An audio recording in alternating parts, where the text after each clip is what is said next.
and has destroyed 70% of the Amazon rainforest and has become the greatest threat to biodiversity. And while 11% of the world's population suffers from malnutrition, we feed half of the world's grain to animals slated for slaughter. So what would happen if meat disappeared from the planet?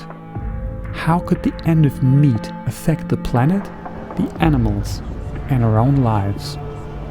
The global population is projected to grow to nearly 10 billion people by 2050.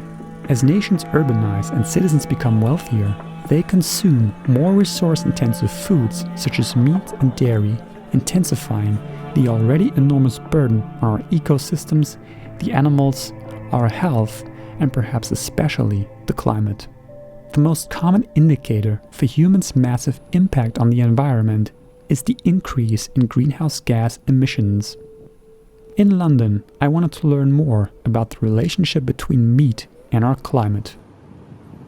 Here at Chatham House, we've been working on meat consumption and climate change and the interaction between the two for about 2 years now.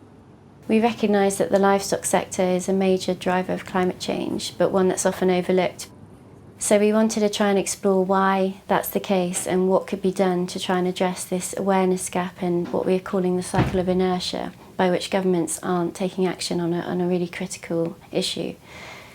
We found in our survey of 12 countries that 83% of participants, respondents, recognise that human activity is a major driver of climate change, but only 30% recognise the livestock sector as a key driver.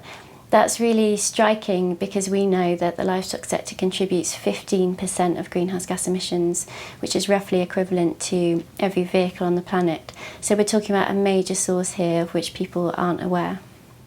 We don't learn about the climate impact of food production at schools. We don't see it on a day-to-day basis in the mainstream media.